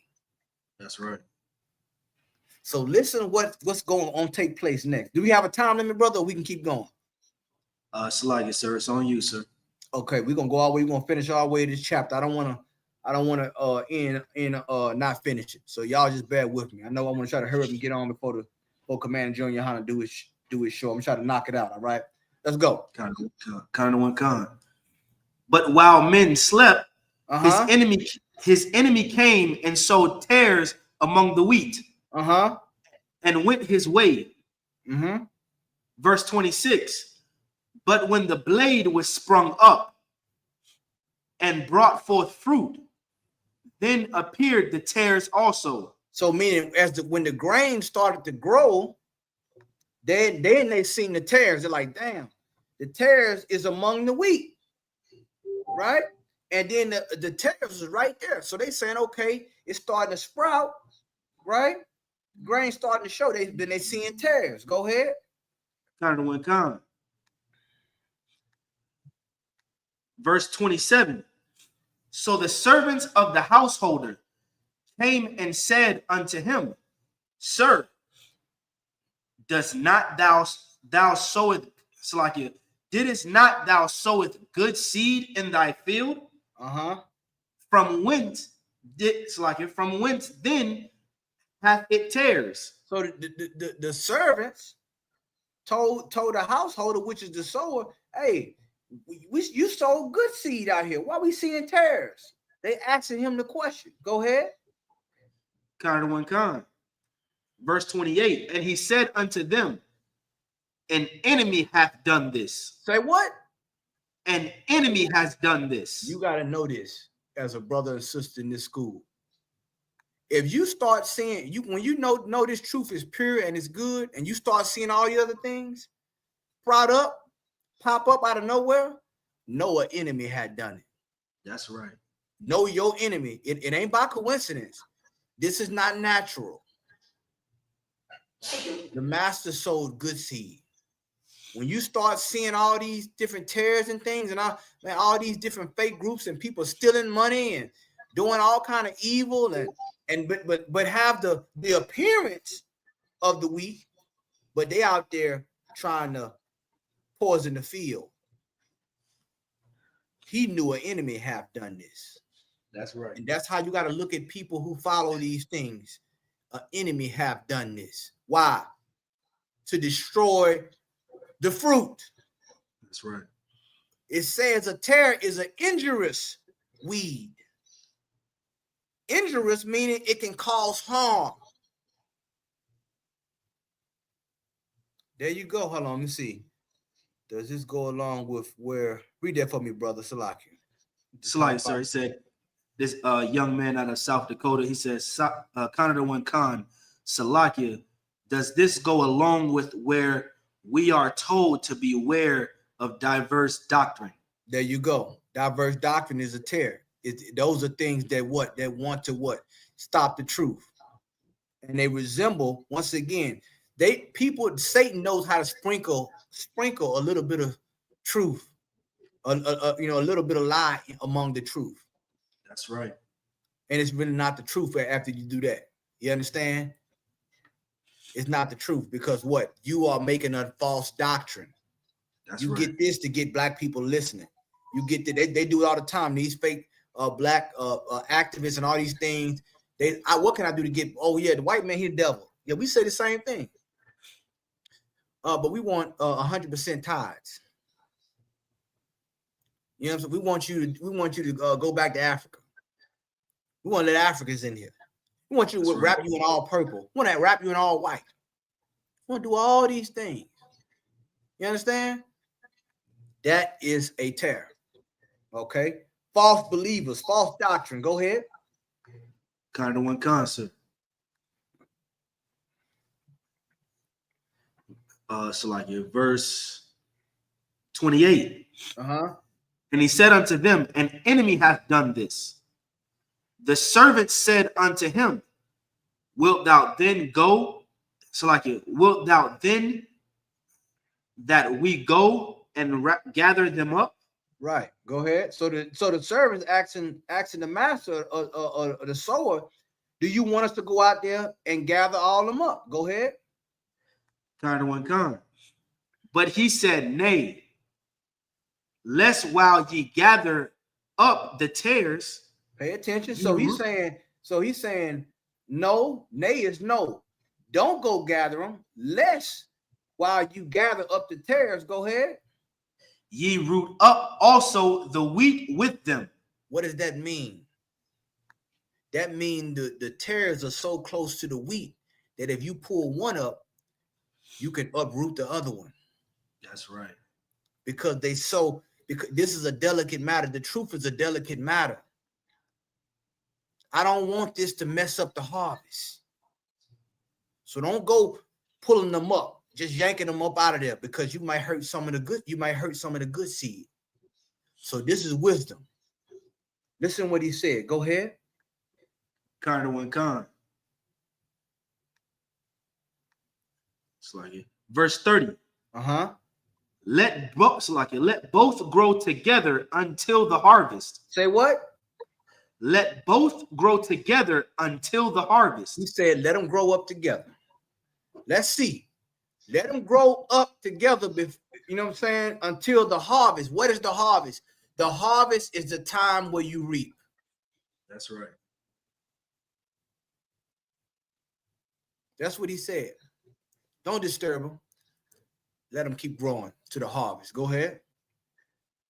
Kind of one kind. And in the time of the harvest, I will say to the reapers, gather ye together first the tares, and bind them in bundles to burn them. You understand? Go ahead. Kind of one kind. But gather the wheat, into my barn. You understand? So what he's saying, let them grow until harvest time. And then when everything is fully, meaning what? Let's grow into its time for produce. That's right. Because harvest time is when you see what you have sown, what it produces. So don't cut them down now. It ain't harvest time yet. Let them keep growing. But there's going to come a time when they're fully grown, I want you to grab them. And you're going to know who's the wheat and who's the tares. And what did he say he going to do to the tares, my brother? Kind of one kind. It's like it.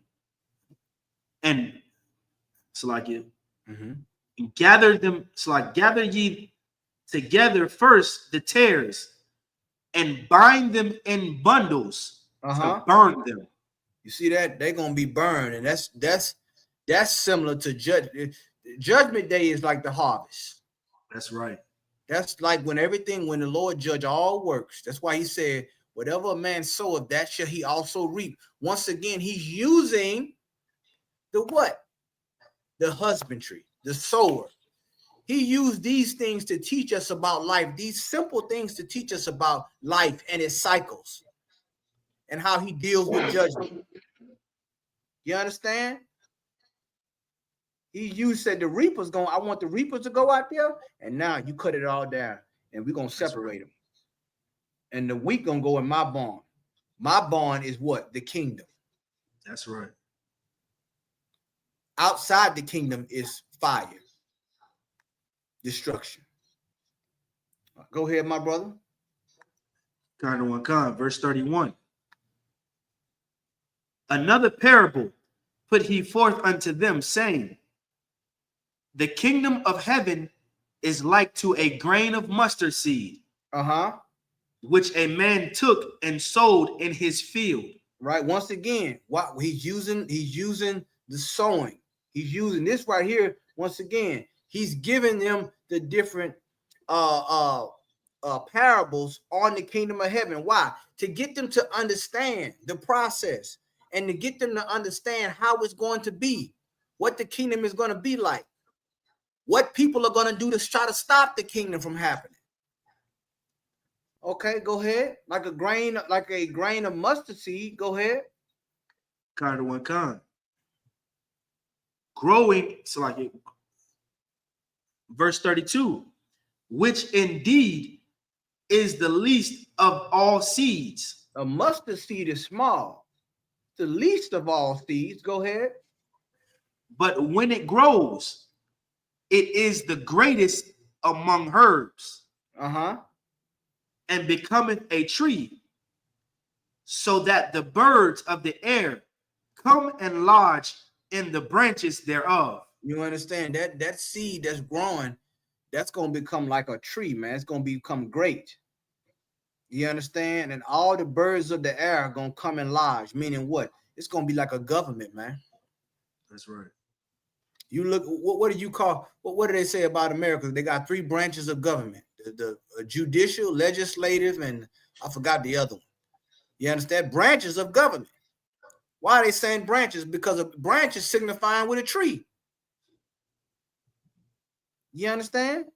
But this is going to be where all the birds of the air come and lodge. There's a scripture where it talks about how Adam was. And it talks about, it's comparing him similar to a tree. How powerful he was when he was with the Lord. You understand? How others made their nests among his tree, among his branches. Paraphrase. That's how it's going to be with the kingdom of heaven, man. Start out small, but it's going to grow, grow, grow. And before you know it, they're going to have branches where the birds can lodge in. That's how great it's going to be. You understand? It start off small. This truth is starting off small. It started off small.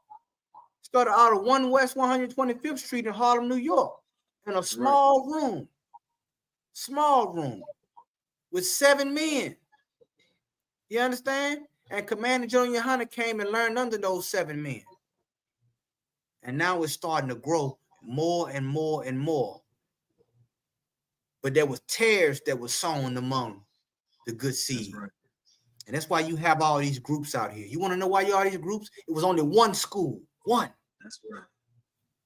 Everybody know it. Everybody know it was one school. But the enemy sowed tares. People who resemble 1 West, but they're not 1 West. They took some of the doctrine, but they're not 1 West. Go ahead, my brother. Kind of one concept. Verse 33. Another parable spake he unto them. The kingdom of heaven is like unto leaven. Leaven is what makes bread rise. Go ahead. Which a woman took and hid in 3 measures of meal. Till the whole was leavened. Meaning what? He's talking to, once again, he's talking about baking something. You understand? Leaven is the yeast that goes in bread that makes it rise. That's right. This woman here took 3 measures of meal till the whole was leavened. You understand? Taking something that's small and being able to leaven the whole lump. You see? It ain't what it like. You got, don't look at it like, okay, this is small, I can't do nothing with it. Nuh-uh. The seed, once again, the seed is good. The leaven is good. Nothing wrong with that. It's the process.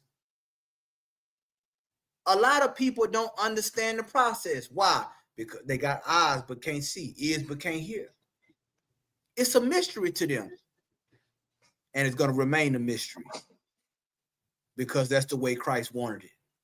That's right. For a lot. For a multitude. Go ahead. Kind of one kind.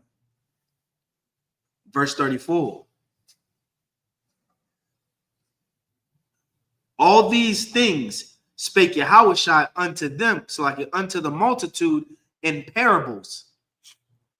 And without a parable spake he not unto them. You see that? So what is it saying? How did Christ speak to the multitude? In parables. He spoke to them in coded language. He knew the algorithm of his time.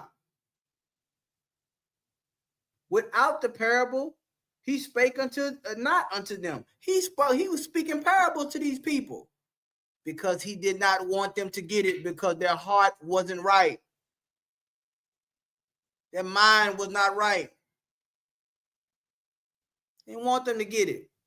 He wanted his disciples to get it, though. You understand? Keep going.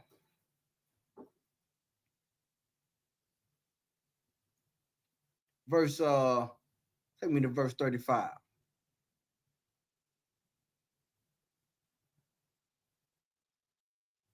I'm sorry, brother. I don't know if we dropped off. Can anyone hear me?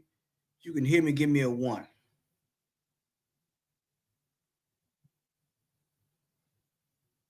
If anyone can hear me, give me a 1 out there. Or 1, give me a 1 west. Okay. Salaki, sir, can you hear me? Go ahead, brother. My fault, Salaki. Matthew chapter 13, verse 35. That it might be fulfilled which was spoken by the prophet, saying, I will open my mouth in parables. I will utter things which have been kept secret from the foundation of the world. So that, once again, that's a prophecy right there. He's saying that it might be fulfilled, which was spoken by the prophet, saying, I will open my mouth in parables. Y'all see that? You see, their things have been kept secret. Go ahead.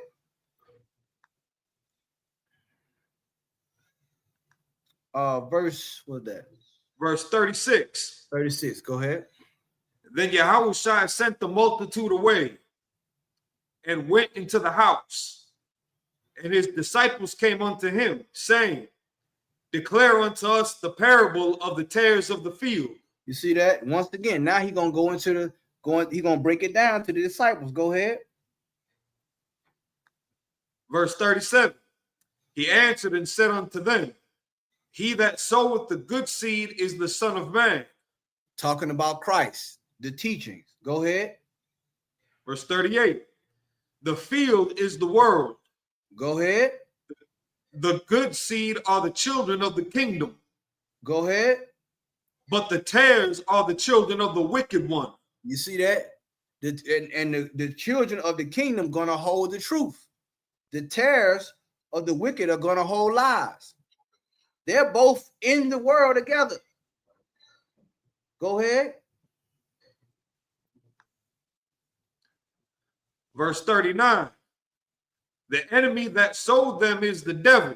And you know who the devil is. I ain't got to tell you who the devil is, because he's sowing division out there right now, all over. No matter where he's at in the earth, he's sowing division. Go ahead. The harvest is the end of the world. There you go. That's judgment day. That's the end of the world.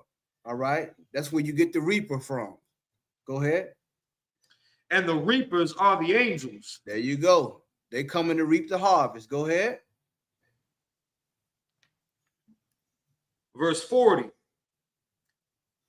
As therefore the tares are gathered and burned in the fire, so shall it be in the end of this world. There you go. That's the thermonuclear destruction. That's Christ coming back with the angels bringing fire.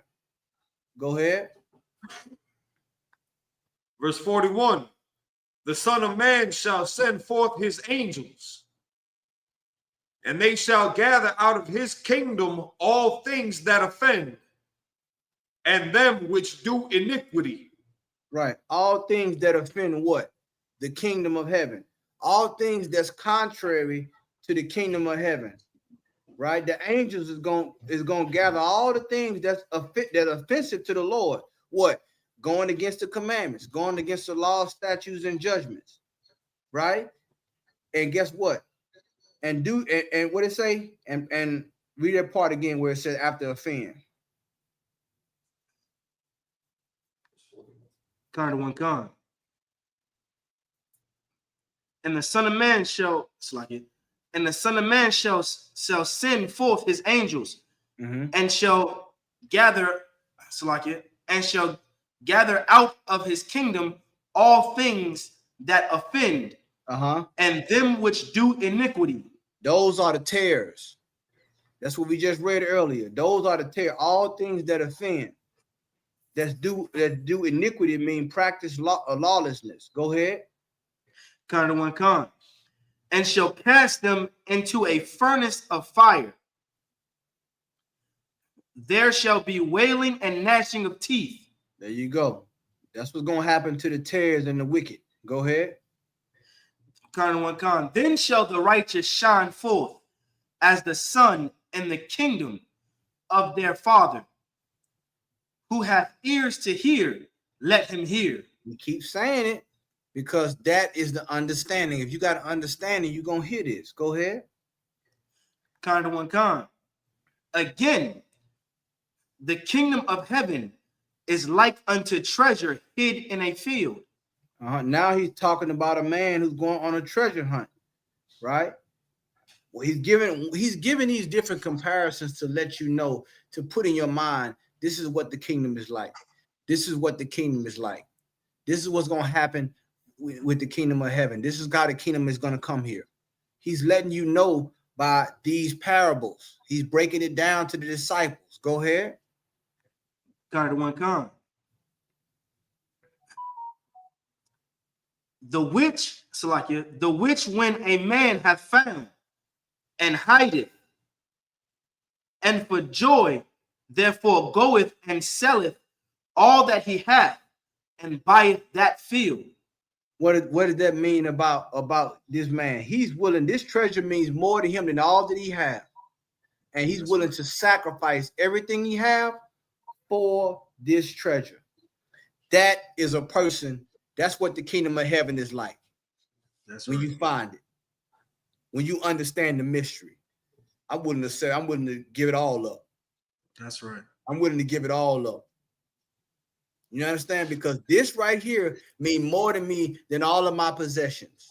That's right. This understanding of this means more to me than everything I've wanted, I've gained in life. And I'm willing to sell it all just so I can have this. That's a person that's dedicated for the kingdom. That's right. Go ahead. Kind of one kind. Verse 44. So we went into husbandry.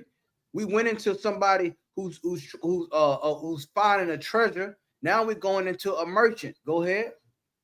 Kind of one kind. Verse 45. Again, the kingdom of heaven is like unto a merchant man seeking goodly pearls. Who, verse 46, who, when he hath found one pearl of great price, went and sold all that he had and bought it.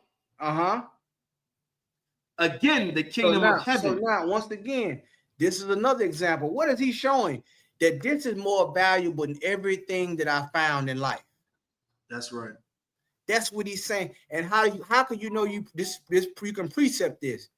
Look at what happened when the rich man came to Christ. The one that came to Christ, and Christ said, sell all you have. When he said, I've done all the law, I done all the things that you say do according to the law. He said, if you will be perfect, sell everything you have and come follow me. Sell all your goods, give it the money to the poor, and come follow me. He couldn't do it. See what I'm saying? That's once again, he's breaking this thing down. Why? Because they have to know the descriptions of the kingdom. When he said the kingdom of heaven is like unto this, it's like unto this. He's trying to teach his followers. This is what it. Don't let nobody else tell you what it's like. I'm telling you what it's like. So you can differentiate the truth from a lie. You can differentiate the wheat from the tares. That's right. You understand? You can differentiate the tree that's the seeds that's sowed on good ground and those that are not. Go ahead. Kind of one kind. Again, the kingdom of heaven is like unto a net that was cast into the sea, and gathereth of every kind, which when it was full, they drew to shore and sat down, and gathered the good into vessels, but cast away, Salakia, but cast the bad away. Hold on. No, bro. Hold on. I think we're reading this wrong. It kept all the vessels. It kept the good and the bad. La, sir, but cast the bad away. Come on, man. The Lord only wants the good. He don't want everybody. That's right. Once again, the Lord is making a separation. Otherwise, we could not be holy. Holy means to be separate or set apart. There's good and bad. That's right. And the Lord, he makes a clear distinction in his word and in his transcribing and his illustration of what? The kingdom of heaven. That's right. But you listening to these people, they would tell you he gonna take off, he got the whole world in his hand. Yes, he do got the whole world in his hand. And he gonna cast the evil out of the earth. He gonna cast the wicked out. Go ahead, brother. Kind of one kind. Verse 49. And so shall it be at the end of the world. The angel shall come forth and sever the wicked from the just, from among the just. Sever meaning to separate. It's scripture in the Old Testament where the Lord said, I've severed you from other people. And let me tell you something. The word sever, it ain't just separate. You look up the definition of the word sever, it means to violently separate. That's right. That's what that word means. Sever, sever is like you ever hear somebody say he severed his arm from off of him, or he severed his head off. That's a violent separation. That's what the Lord said he's going to do in these times. I ain't got to tell you. You're starting to see it right now. Go ahead. Kind of one kind. Verse 49. It's like it. Verse 50. And shall cast them into a furnace. It's like it. And shall cast them into the furnace of fire. And there shall be wailing and gnashing of teeth. There you go. Once again, everybody ain't gonna like it. You understand? Go ahead. Yahweh saith unto them, have ye understood all these things? And then Christ came back and said, he asked the disciples, do you understand what I'm telling you? He didn't just say it. He wanted to make sure that they knew. He didn't care about everybody else. That's right. Do you know what I'm saying? Do you understand what I'm saying? And what they said, go ahead. Kind of one kind. They say unto him, yea, Lord. They said, yea, Lord, meaning come out of one kind. We understand. Right. He wanted to make sure they understand what the kingdom was about. That way, you know, can't nobody switch and try to sucker you out here. Because there's a lot of suckers out here. They tell them the kingdom is somewhere in Australia. It's something in mud hut and down in South America. A mud hut in Africa. Somewhere away from civilization so they can do all kind of evil to you. Nah. The kingdom of heaven is just like what Christ said it is. Nothing else. Go ahead. Kind of one God. Verse 52. Then he said unto them, therefore every scribe which is instructed into the kingdom of heaven, which is instructed into the kingdom of heaven is like unto a man that is an householder, which bringeth forth out of his treasure things new and old. You understand? He's talking about every scribe. Scribe is someone who would write. That's where you get the word scribe is like someone who write. That's where you get the word subscribe and all those things. A scribe is also a scholar, right? That's instructed unto the kingdom of heaven is like unto a man that's in a householder, meaning he has a high position, just like the sower earlier. And he gonna bring forth out of his treasure things new and old, meaning, man, he gonna be productive. Why? Because he's working, he's instructed unto the kingdom. His goal and his practice is for the kingdom. Do you understand that? Go ahead. God went gone. Verse 53. And it came to pass when Yahweh had finished these parables, he departed thence. And when he was come into his own country, he taught them in their synagogues, insomuch that they were astonished and said, whence hath this man this wisdom and these mighty works? You understand? So when he left there, he went to the synagogue and he was teaching. The synagogue were those, you know what I'm saying, those were high stature, men that studied the law, men that studied the records. He was among them. And they had to step back when they hearing him speak. They said they were astonished. They said, when had this man got all this wisdom and the mighty works? They questioning. They asking. You understand? Keep going. Kind of went gone. Verse 55. Is not this the carpenter's son? Is not his mother called Mary? Meaning they know his people. They say, okay, ain't this the carpenter's son? Ain't his mother Mary? You know how black people do. Ain't you what's the name, son? Ain't you Uncle Joe, son? Ain't you over, all these people? We know your people. That's right. Where you get all this knowledge for all these things from? Who told you all this? Who told you this?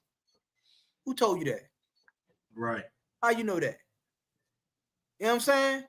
Well, we know your daddy a carpenter. We know your mama. Well, you know who you. That's how you know that he was anointed. Go ahead. Kind of went on. And his brethren, James and Joseph and Simon and Judas, and his sisters, are they not all with us? Meaning we know his people. We know his family. Go ahead. Whence then hath this man all these things? Meaning they wanted to know, how did he attain all these things? How did he know this? It come from the Lord. That's right. It come from having understanding. How did he come in the synagogue and he confound us on these things? How did he know about this? We know his family, but how did he know this? They comparing him, they looking at his family, they say, hold on, we know his people, but how he get all this knowledge? How he know all That's this? right. How he able to break this down? See what I'm saying? Go ahead. Now check this out. This once again, this how you know it's the truth. Go ahead. Verse 57. And they were offended in him. Hold up. They were what? They were offended in him. They love what he was saying. They were offended in him. Brothers and sisters, you got to understand something about this truth. People right. remember, they may know your family, they may know who you used to be. But when you are standing with the Lord, they will be offended. That's right. Now they in the synagogue with the records, right, with the archaeology, with all the things that were passed down from hundreds and thousands of years ago. But I'm offended at you. That's right. Because how is it that you know this? I know your people. What makes you so great? I'm offended at the truth. They were offended. Y'all following? Kind of one concept. They already said that he had wisdom and mighty works, but they offended. Boy, I'm old enough to be your granddaddy. I'm older than you. I've been in this temple, I've been in this synagogue for 40-something years. You come here telling me this. Who told you that? You telling me I'm wrong on that? Did that say that? And he said, well, no, that really mean this. You know what? Get up out of here. I want you in here no more. You think you know more than me. Oh, yes. I'll never forget one time in camp. We're gonna wrap it up. I'll never forget one time in camp, an old black man came up to the table. He said, "Boy, I'm old enough to be your granddad." I said, "Okay, that's true. But ain't the Bible older than all of us? Right. Ain't God's word older than me and you?" Because they wanted Christ to be, they don't want him to be, you know what I'm saying, acknowledged the way he was supposed to be. And listen what Christ said, because they were offended in him. Go ahead. Khan. But Yahushua said unto them, a prophet is not without honor, save in his own country and in his own house. I mean, and that's so true. They didn't respect Christ. Christ is a prophet. Christ is you know what I'm saying, is the seed of David. He's the king. They didn't respect. You know why? I know your daddy. He's a carpenter. I know your mama. I know your sisters. I know your brothers. That's right. Nah, I'm not gonna give you no reverence. You know what I'm saying? They didn't respect him in his own house, in his own country. Go ahead and listen what he did in response. Pay attention. Verse 58. And he did not many mighty works there because of their unbelief. Because of their what? Their unbelief. Their what? Unbelief. One more time. Their unbelief. He didn't do works there because of their unbelief. That's right. Feel that for a moment. His hometown didn't show him respect. Well, you won't get no works from me. You hear about it when I go in another country and do it. You hear about it when I go to another city. Until you put some respect on my name. That's right. You respect me. You respect the knowledge that I got from the Lord. It didn't come from the man. It came from Lord. That's right. Came from the Most High. And that's the thing about man and his understanding and his wisdom. He think that you got to go to a university or you got to study under him. Got to do all these things. Come from the Lord. And that's how you know the ISUPK is the home of the truth. That's right. You understand? His hometown, he said he did. Scripture say he didn't do no mighty works there because of their unbelief. Your unbelief is what's keeping you from the kingdom. Your unbelief is what's keeping you from getting healed. Your unbelief is keeping you from recognizing and reverencing God's prophets and his mighty works. So there you have it, brothers and sisters. The breakdown of Matthew chapter 13. Damn right. You understand? I want to thank all you brothers and sisters for bearing with us. We want to go over to the real Commander General Yohana. I think he's having his show. He probably might be on live right now. Switch over to him. Pay attention to his weekly address on these issues that are going on. And not only that, apply to your life. That's what the Israelite School of Universal Practical Knowledge is. It's application. Practicality, not theory, practicality. That's right. It's applicable to your life. All right. So I want to thank you, Officer Lacombe, for having me on, my brother, and the water for inviting me on, the water for ISUPK Louisiana, and the rest of you brothers and sisters.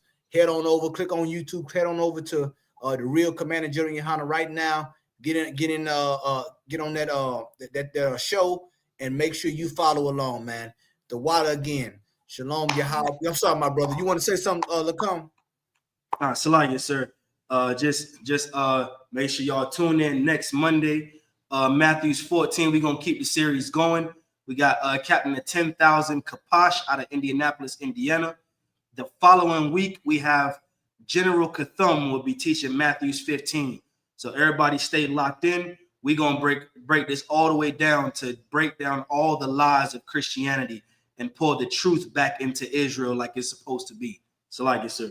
Damn right, man. Come on. Like I said, the brother said, check out that channel. Make sure you follow this series along. Make sure you take notes. And this is going to build you up spiritually. This is going to give you an ear to hear and an eye to see. You know what I'm saying? That understanding, man. So I want to salute everybody out. Shalom Yahweh Ba'Shem Yahweh Shah Barakathum to all my brothers.